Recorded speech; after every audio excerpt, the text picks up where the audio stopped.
Welcome to TLC for the Soul podcast, where soul meets spirit. You have entered into sacred space. I'm your host, Tammy Lynn Chambers, and I'm here to help you shine. Now let's get going on this podcast journey.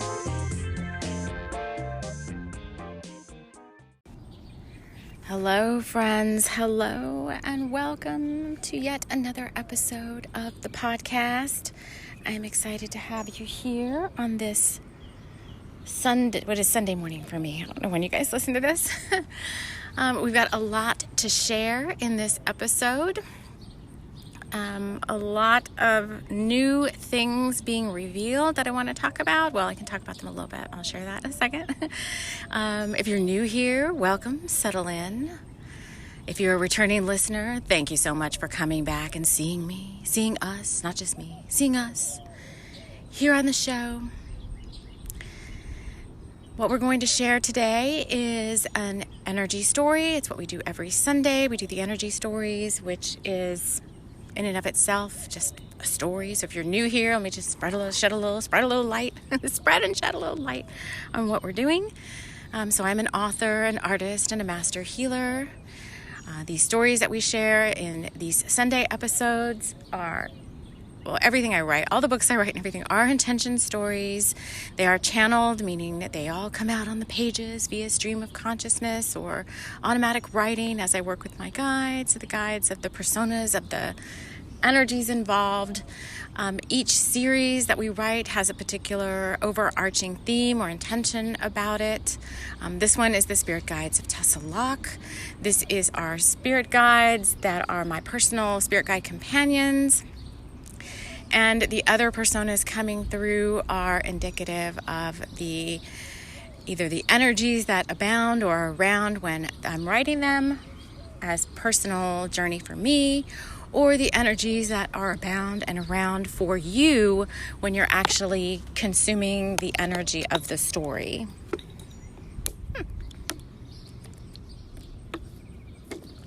This place where I sit in pretty much the same sit spot every time I record this. Just interesting things always happen here.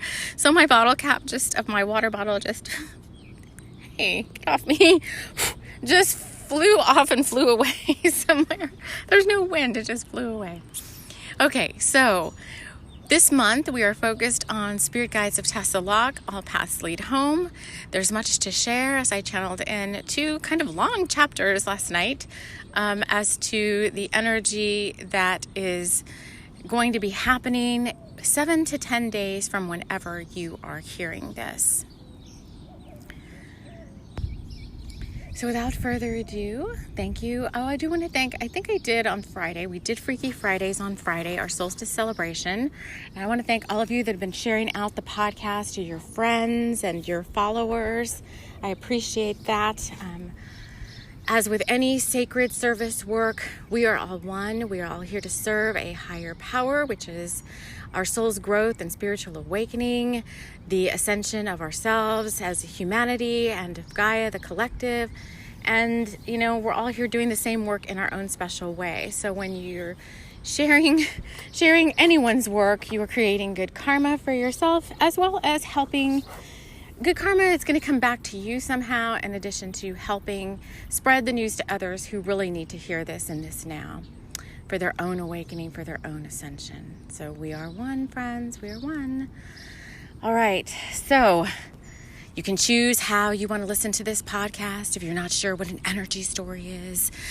It's going to be bringing in, like I said, energies of the time frame of when you're hearing this. I'm also inviting in any healing that is needed. So it'll be similar to like angelic Reiki. It's quantum energy healing. Whatever clearing, healing, or shielding needs to happen as you're listening to this story. I'm just calling in the guides that would most help us with that in this now into our sacred circle. So if you just want to listen and see what that's all about, you don't have to partake in any healing or any energy work. Just know that it's available for you if you want it. All you have to do is silently or out loud invite that healing in for you. If you want to take your listening experience an octave higher, Then I invite you to join me around the sacred fire circle. I'm wrapping all of us in love light and light love, inviting in the spirit guides, wisdom keepers, spirit totems, Anam Cara, departed loved ones.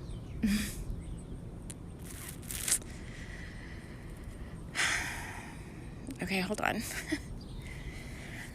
Okay, sorry. Who would like to join us around this sacred space?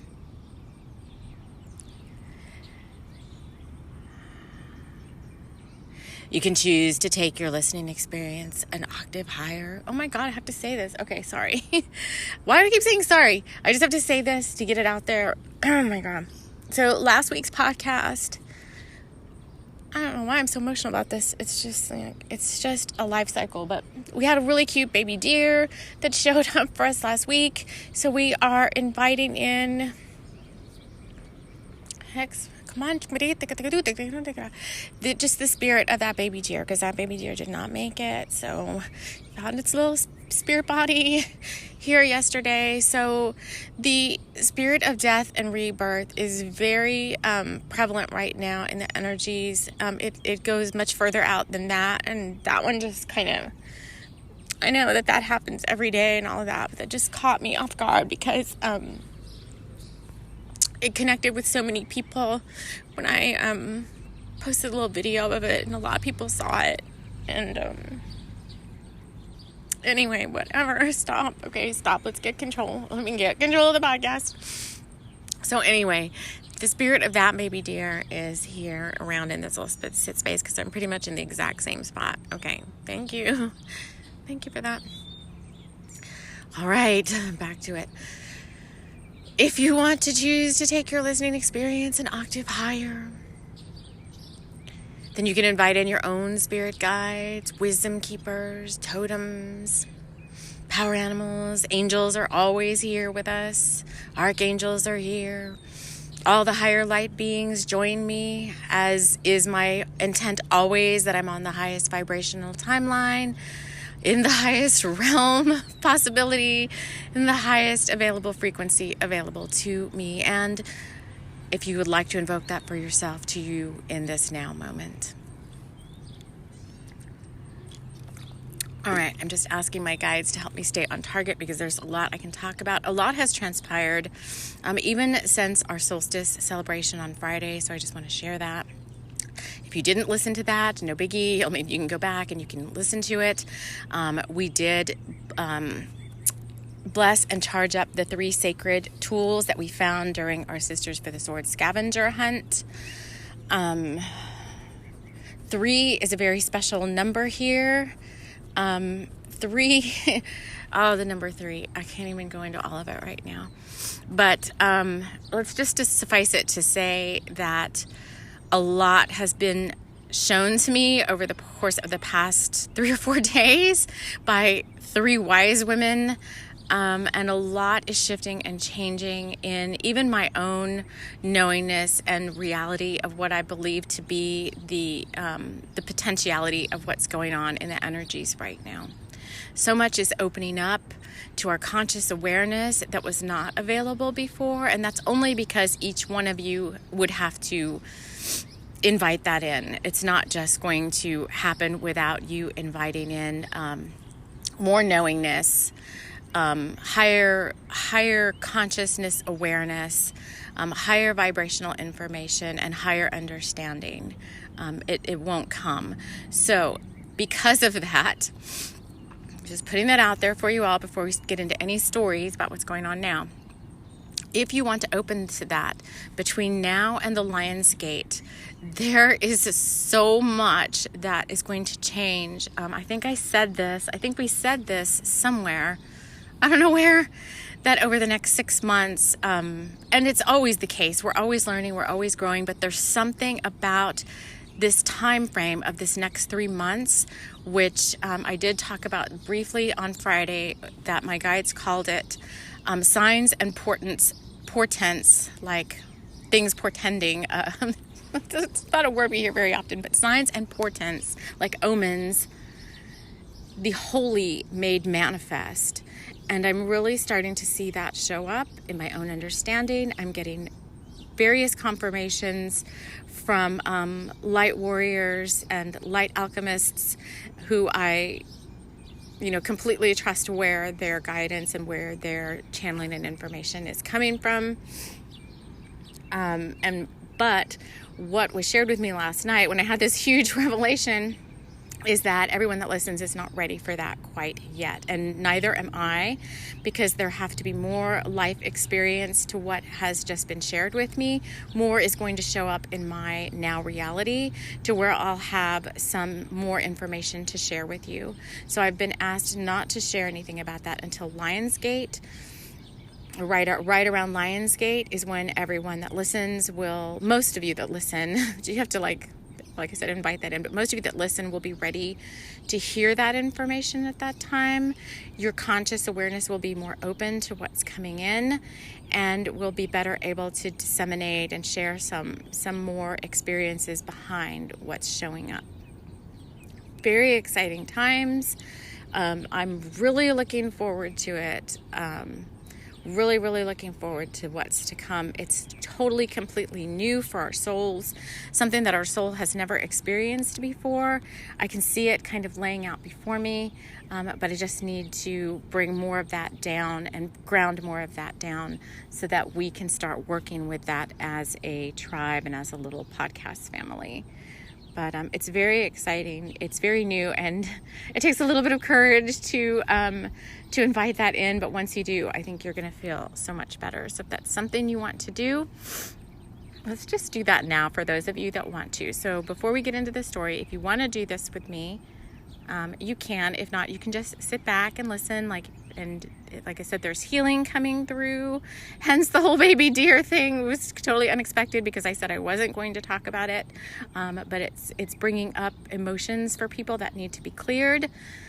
So just let those emotions flow, and then just accept the healing that's on the other side of that. So for those of you that would like to open up to this higher vibrational consciousness that's coming through, we kind of started the work in the solstice celebration. We did the invocation. We stepped through a portal together in that episode, so I don't want to go through all of that again. But if you are wanting to continue to stay open to what's showing up, then I invite in the spirit guides who can best assist you with opening to your highest available reality in this now. This new cosmic energy that's coming in, this new Christ light that's been now being able to better penetrate the planetary consciousness and get to us. These higher frequency light beings with all of this higher light knowledge, they're not necessarily new beings. They're like higher consciousness of the same beings. So I've talked about this before, that it's not just humans that are up leveling and ascending. I don't know what episode it was. Someone back when we talked about Merlin ascending, and when we did for Sisters for the Sword, when we consecrated and we lifted up Avalon to a higher vibrational reality. This is all building on each other. But our guides are raising in vibration. Even our spirit guides, everything is raising in consciousness.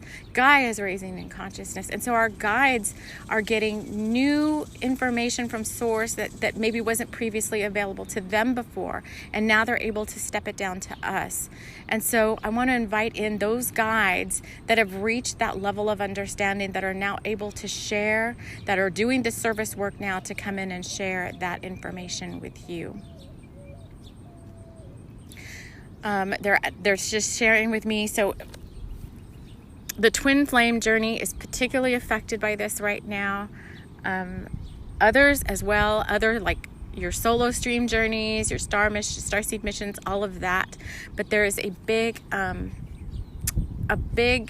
what do you want me to say about this right now? Okay, they're saying just keep going. A big shakeup happening in the overarching energies of the twin flame journey. Think of it as a path, okay? We know it's a path, but more is coming available to us about that right now. So there are some particular guides very highlight beings who can help you open your consciousness up to what that might mean for you. So we've been working with Sanat Kumara, Lady Venus, been working with Isis and Osiris, and Yeshua and Mary Magdalene have now joined my personal twin flame journey, twin flame team, or whatever you call it. I try not to call it twin flame, but we're just calling it twin flame because we don't want to, everybody kind of knows it like that. If I call it by something else, then some people that need to perk up and hear it might not perk up and hear it. So invite in higher light beings, Archangel Metatron, Archangel Michael. Stay with those higher light beings if you're calling in these. And there may be others that show up to you. I'm not just saying you have to use those. Those are the ones that have shown up to me. If there's others that have shown up to you, then, use whoever resonates with you. Okay. So enough said. They're saying that's good enough for now. So let's get into the energies of the spirit guides of Tessa Locke. Just get my place here. Last we left off, and I will jump in with metaphors that pertain to what's happening or what could be showing up around you over the next 7 to 10 days from when you're hearing this. When we last left off, though, we had we were already getting some omens showing up in this story when we had a new spirit guide step in. Our Selkie Dartmoor had gone to the guy's house, Brian, the millionaire's house, who had tried to buy her Selkie skin a while back, and she was out to seek revenge on Brian. I don't know what she was going to do to him, but we still don't know. But along the way, we had a new spirit guide, one of my spirit guide companions. I'm going to start calling them Ravendale Companions, because Ravendale is where I take all of you guys when we go on meditations and stuff to our sacred grove and all of that, and that's where all of these companions energetically reside. So our Ravendale Companions showed up, and we had Neil, the Mashiba, show up, who is like a flaming cat wizard, and he was also kind of stalking Brian, this millionaire, because Brian had stolen, or kind of underhandedly gotten this magical mirror that Neil needed in order to transform into his shapeshift into his cat flame self. And then what we had too was so they were there, they were looking at each other. We left off, they were kind of looking at each other at this party. Like Dartmoor was ready to do something to Brian, and then she saw Neil kind of up on the roof, and she wondered what he was doing there, and he was looking down at her, and she was looking up at him, and all of that, and we left them. And then we had Rutger, who was waking up from his dream around the campfire, where he had kind of had some pixie dust and magical beings kind of set him into like a pause. So Rutger is our divine masculine in this story. Jenna is our divine feminine, and they had been pulled apart throughout this story. They had been apart, and Jenna had broke up with Rutger. She didn't know why, and now her mom has been trying to get them back together so they can go on this cruise together. And so this is where we jump back into the story. Was Rutger had wakened up, cleaned up his camp space, got back into the boat to go somewhere, and we are jumping in there with chapter 15. So we've got 2 chapters here. Coming home. Excuse me. Rutger decided to paddle upstream and away from the sea. He knew it would be harder to go against the current flow of the water, but he also knew it was the shorter route, and something was calling him home. He didn't feel like he had to rush, though. He felt like if he allowed himself to be helped, that he would receive the assistance he needed to get wherever it was he needed to go. Ding. Oh, come on. Okay, hold on. Mercury retrograde is last little bits of it. Okay. The intention had been created, and it was up to him to allow the flow to happen. Which is weird, because I said intention because I don't understand what I channeled here. Let me just read it as I channeled it. It might mean something to somebody. It said the palace had been created, and it was up to him to allow the flow to happen. Because I always say I'll never change the channeled words, so just read it as it is, even if it doesn't make sense. He passed the point where he had entered the river and where the lone wolf had found him, and he had continued on. At home in her flat, Jenna was pacing. Should she pick up the phone and call Rutger, or should she not? 10 times she picked up her phone, and 10 times she put it back down. 1010 is a special number about your own power, being in your own power. 10 times she picked up the phone, 10 times she put it back down. She didn't know what she would say if he answered, and she felt it would seem awkward to simply say, "Hi, it's me. Want to go on a cruise this weekend?" So she sat, and then she stood and paced, and then she decided to go outside. Good idea. Get outside. A cool breeze touched her cheek, and she felt herself being guided down to the water. The little stream that ran behind her flat was beckoning. She followed, lulled by what felt like fairy wings in her hair and fluttering past her. She came to the babbling stream bank and slipped off her shoes. She sat on the edge and dipped her toes in the cool, clear water. She heard bells tinkling and laughter. She felt the sun dappled on her forehead, and she felt sleepy. Jenna lay down and fell into a nap. She dreamt that a knight on a white steed was coming to take her away on a tall ship's cruise, but that she couldn't go with him because she had to take her mother instead. A very strange dream, she thought, as she started awake by the sound of a shrill bird nearby. The raven making himself known at this hour, as he always did around twilight. Her friend Polly had been taking care of a raven when it had suddenly swooped down and turned into a man. Of course, that had to be part of her dream, Jenna thought, standing and slipping her shoes back on.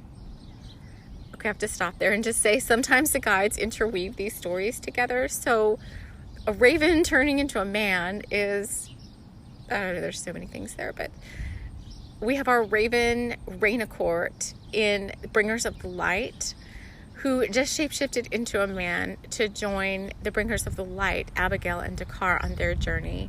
So these stories are kind of interweaving a little bit.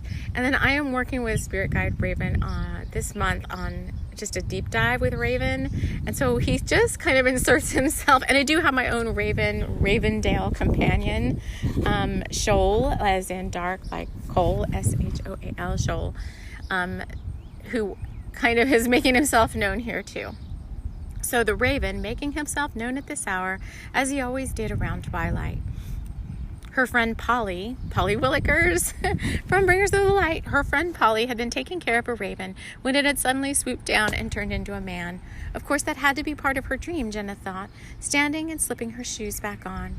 She turned to go back inside and heard a young man's voice saying something about not being able to get inside his car. He had lost the key. The voice sounded far off, but so familiar. Once inside her flat, she heard her cell ring with the familiar fairy bell sound of her ringtone that was meant just for her mother. She answered, and her mom's voice came across lilting and excited. "Jenna, dear," she cooed. "You'll never guess who I have here," Marjorie said, getting excited by her visitor. "I'm not sure, Mom." Jenna just wanted her mother to get on with it.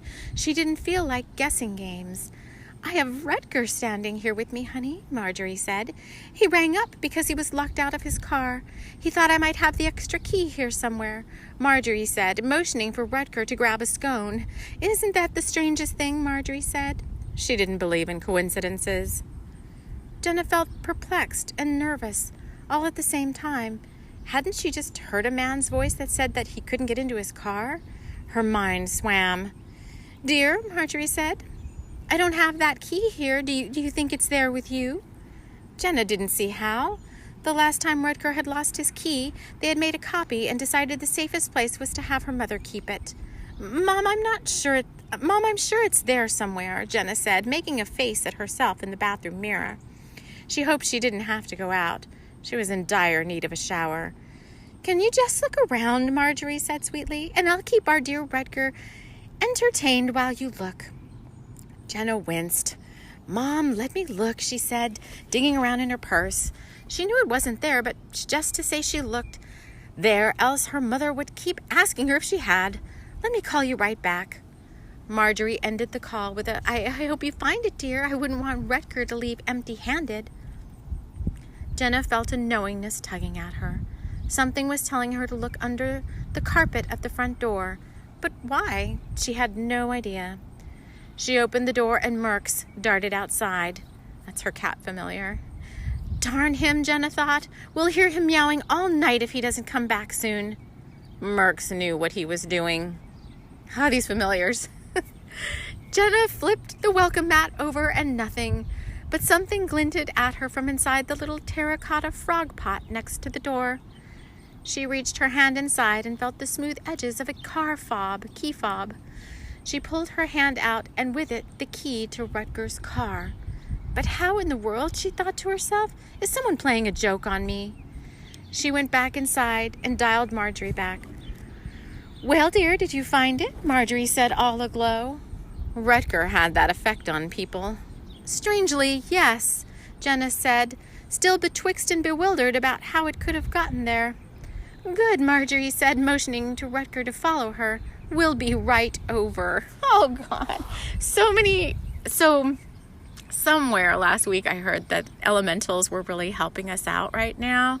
And this part of the story seems so like, oh, here comes another deer. Okay, it's not a baby though.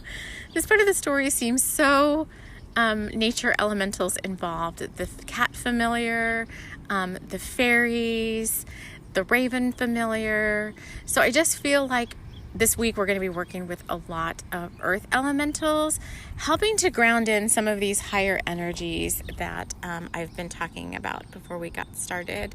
And it seems very much like there's magic afoot during this time period. So take advantage of it if you are open to that, because it will show itself to you if you invite it in. And it's going to make kind of the mundane seem more magical. I used to have like a little vlog series on this channel called Mundane and Magical or something like that.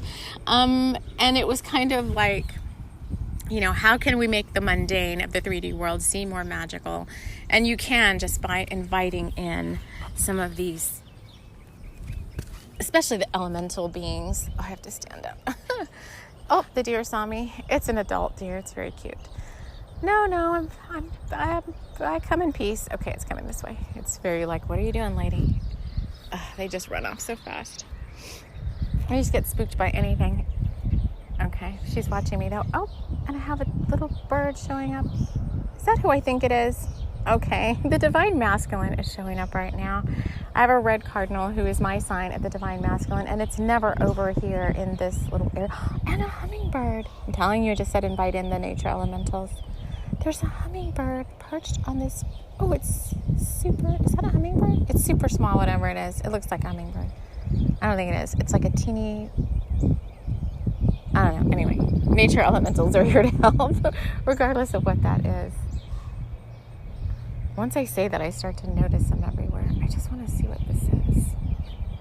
No, that's not a hummingbird. It's some little tiny bird, though. Okay, but definitely the Divine Masculine is here. Well, welcome in. I want more Divine Masculine. Actually, before I go on, we have one more chapter to go. Bring Dartmoor back in. I keep saying I'm inviting in more Divine Masculine, and I am to this podcast. I'm excited that you're here. I'm excited that there are Divine Masculine listening. And as always, I'm not always checking my analytics, but very surprisingly, because I wanted to know, like, who's listening to this stuff? And I get some really good analytics on my podcast.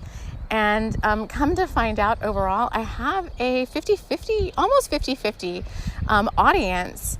Sometimes it's more heavily swayed to the Divine Masculine side, and sometimes to the more Divine Feminine side, but it's almost, 50-something% Divine Feminine, 40-something% Divine Masculine. So I was very excited and happy to see that going on there. All right, so let me get to our final chapter. We've talked about nature elementals helping us out. Now we're going to talk about chapter 16. This is probably why the Divine Masculine showed up, why the Cardinal showed up. The chapter 16 is called Dartmoor and Neil. Dartmoor could see the shadow up on the roof, and she could feel it looking at her. She motioned for it to get down, and Neil motioned for her to come up.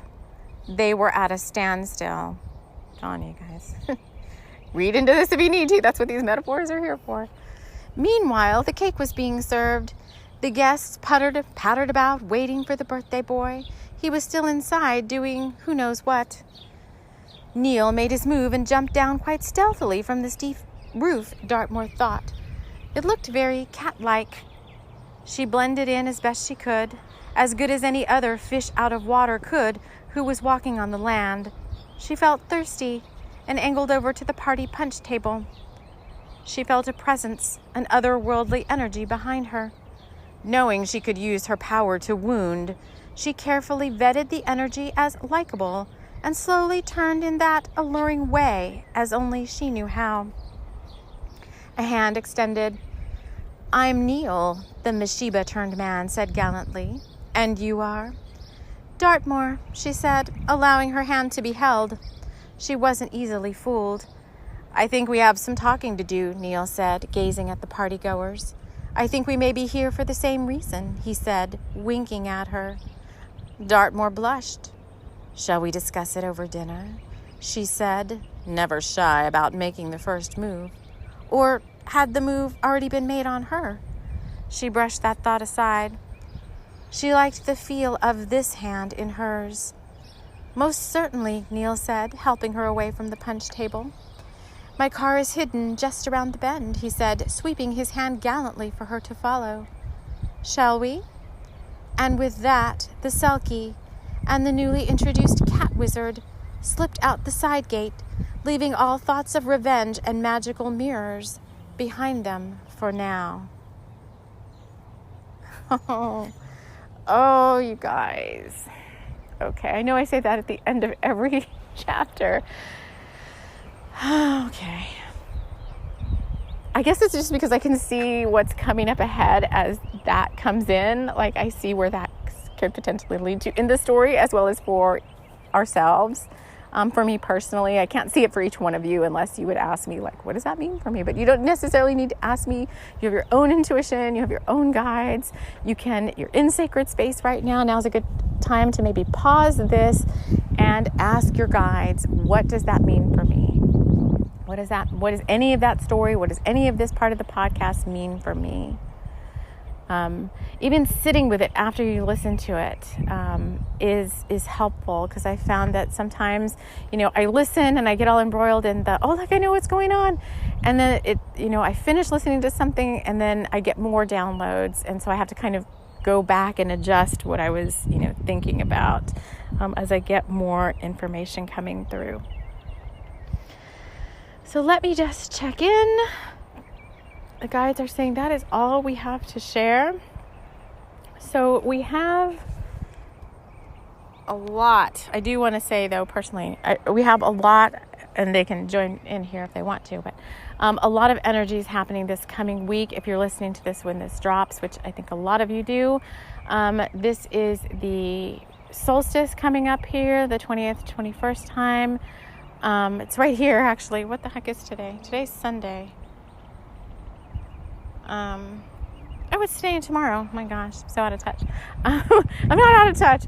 I just don't focus on the date as much as I feel like everybody else is focused on the date. But the solstice is here. We're moving into Cancer season. So for all my Geminis, myself included, our little Gemini season is coming to a close. Our solar return. We're headed off in bright new directions, bringing in Cancer season. And there's also some other, I think is it Jupiter retrograde? There's something else coming up here, as well as our full moon in a couple of days. So lots and lots of energies this week. So take care of yourselves. Rest and relax if you're being called to. I would set aside some time each day to get outside, get away from, and we don't say just get outside just for the heck of getting outside. Nature holds a lot of codes, light codes and freedom codes and stuff that you can only soak up if you're really out there on the land or in nature. Those get a little jammed if you're inside all the time. There's Bluetooth waves and cell phone waves and radio waves and wireless internet waves and other people's stuff that gets, all jumbled up inside buildings and stuff. And so hopefully you are keeping your temple, your sacred temple, which is your home, as clear of all that as you best can. I will just share this. You can raise your home to a higher level by invoking it in as a sacred temple space or a sacred sanctuary space, doing some work every day for just a few minutes. I'll just share this as an example, so in case people want to, in case people are interested, and then we'll sign off. So a while back, I went into my home, and we showed you on the podcast, not just me, but me and the guys showed you how to invoke a violet fire, and we showed you how to see that the violet flame was really there and feel it, and how powerful of a creator you are in your own life, on your own soul journey. Thoughts are things that you create with your mind and with your intentions are things, and we showed you that by invoking the violet flame and having you feel that in your energy field. So what I did a while back is this is not just a condo, or for me, it's not just a condo. It is a sacred temple. So I went and I invoked all the inner and outer walls, floor, ceiling, everything to be crystals. And I set the intention, I don't even remember what it was, but I was I want you to be the highest vibrational crystals you can be, or whatever crystals need to be in this space for this particular room.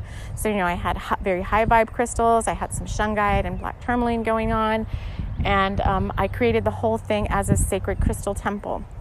And then I put around the outer side, the outer perimeter at the 4 directions. So find out where north, south, east, and west is. And I created pillars of light, crystal pillars of light, and invoked a bubble shield around that whole entire thing. So this was directed by my guys, and my higher self. Invoked a bubble shield of high vibrational light around the whole thing. I created, just like an Egyptian temple, I created entrance chambers. I have a front and a back, so I created entrance chambers of light around the front and the back. And in those, I place light codes, and I place frequencies of, I just put the words in there, like awakening, peace, harmony. So whoever passes through those, if their heart is open to that, they will receive those light codes. Any foliage or plants that are right around the perimeter. So I have some bushes around some windows. I invite in those sacred spirit plant guardians to guard those spaces and invoke them in as sacred plant guardians. So I'm using everything in there, and I'm invited in the spirits of the temple, whoever those may be, whatever elementals want to come in and help me inside to help me. That could be anything. The spirit of whatever, the spirit of clearing and cleansing. And so then all of my appliances and stuff become kind of helpers to help me with that, because they're working in the spirit of that energy. So each morning it takes me 5 minutes. For me, I just have a little wand. It's just one that I found. I work with a lot of just sticks and twigs that I use as wands. Each morning I go in and I clear with that wand, and I wake up the temple, so to speak. And I just sing a little song, and I just wake up the temple. I go to all the 4 walls and corners. I put some sigils of my own into the space. I wake up the 4 elements within the space. I invoke the sacred shield around the outside of it, the sacred bubble shield, and you can see that as whatever higher light colors most work for you, golds, diamonds, rainbow lights, whatever light frequencies you like to work with. Invoke those as the bubble shield. So it's already there. All you have to do is wake it up and invoke it again. Invoke the 4 corners and thank the directions, all those towers, invite them to wake up and activate. So you activate the temple, you activate your sacred temple around you. And that's that. And then I go into my entrance chambers, and I renew and I revitalize and I re-sanctify them, and I put in new light codes. I bring in some light language that I put in there, and I re-invoke like the spirit of healing, rest, whatever, blessings, miracles, fun, joy, all of that kind of stuff I put in those entrance chambers. So, have fun with that. Do what feels right for you. But I just wanted to share, in case some of you are doing some stuff and you feel like you've been doing it a while and you feel like it's not as effective as it used to be, it's time to level up, folks, and move to the higher levels. And I keep saying I'm not stopping on this journey. I don't have, a whole lot of time left. Like, I'm not going anywhere, but I mean, like halfway through my life as a human in this particular incarnation. I feel like I'm probably halfway through my life. And, time goes fast, and I want to just keep growing, keep ascending. I want to do as much for my soul as I possibly can with what's available to me in this now moment for these new energies and all of that. So I'm just keep going. And if that means that, other souls that aren't ready stay behind, then so be it, because I have to think of my soul and my soul's growth as the highest priority, and everything else kind of falls in around that. So that's enough said. I want to thank all of you so much for joining me here on the podcast. Somewhere next week, I think we're doing the July energy update. It's going to be very, very interesting. Not sure exactly all that's coming in yet, but I think that's what we'll do next. So I want to thank all of you so much for listening to me, and we will see you again soon on the next episode. Take care.